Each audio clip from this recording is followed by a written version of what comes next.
Hi friends, it's nice to see you today.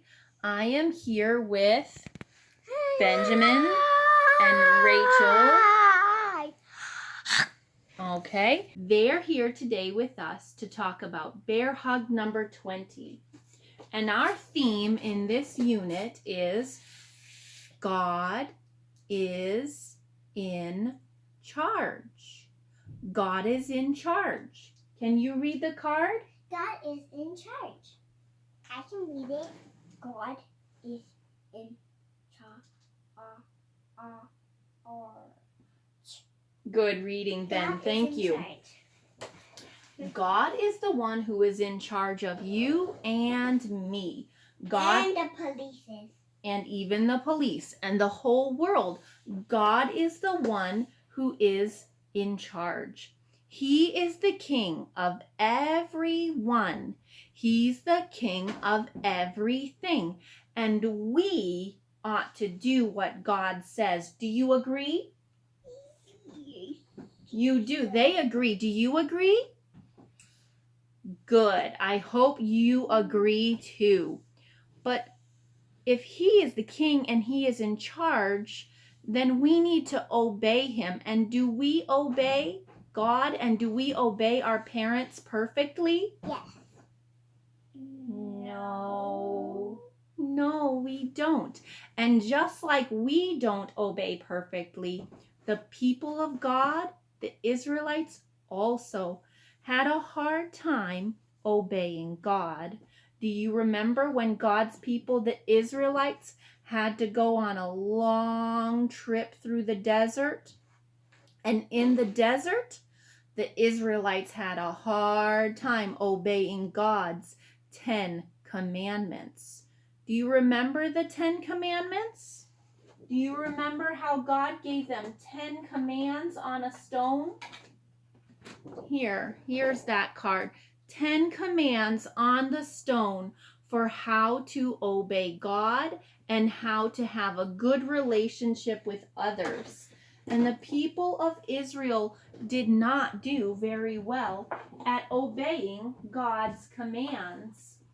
They traveled in the wilderness and they came to God's promised land. Do you remember anything about the promised land?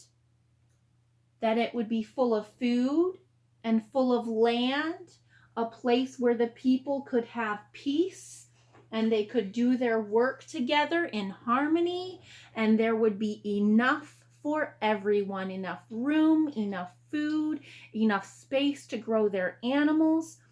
But still, the people managed to sin. Look at this card, all the different ways that the people found to do sin. Look at these two men. What are they doing? What are these two men doing over here? Fighting angrily. Does that please the Lord? No. What about this child and mother? What do you think is happening there? I know. Here, I'll give you a look. This mother and child, what's going on in that picture? The mother is telling the daughter something that she has to do, and she's just bothering her mother. She's crossing her arms at her mother. She is bothered by her mother. Is that obedience? No. That's disobedience to parents. Is that right to do? No, that's wrong to do. That is a sin. Now let's look at this picture. See this man? And he's bowing down to a golden cow idol or statue. Is this golden statue a true God? No. So is this the right thing to do, to bow down to a golden cow idol? No. What do you think? No, that's a sin.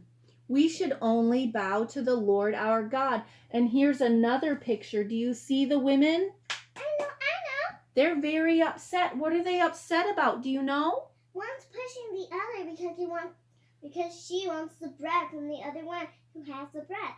So somebody is stealing somebody else's bread.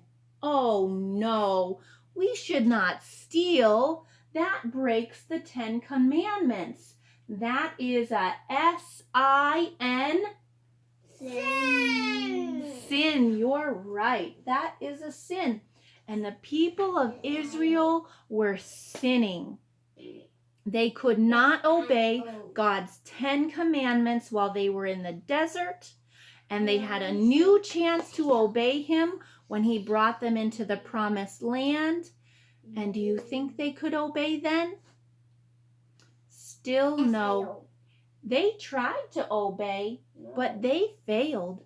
They couldn't do it. They soon forgot about the God that they loved. They forgot all that God had done for them, and they disobeyed all the 10 Commandments. It was a sad time. Now, the Israelites looked at the countries around them, and they didn't have a king, but all the other countries around them did.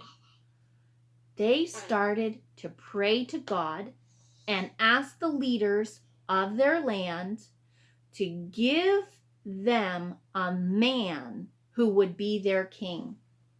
All the other lands have men for kings, so why shouldn't Israel have a man to be king over them? But God wanted to be the king of Israel. God wanted to be their king. But he heard the cries of the people, and he decided that he would give them just the king that they were asking for. And so he looked around the land, and he gave them a kingly looking man. Do you see this kingly looking man? Does he look brave and tall and strong? That looks like God. And the people of Israel thought, sure, he looks like a king. We'll take him. And he was Saul. Saul, like God. the king of Israel, the first king. And do you think he was a good king? Or do you think he was like the rest of the Israelites who would break God's 10 commands? Break. Oh, Benjamin votes for break. What about you, Rachel?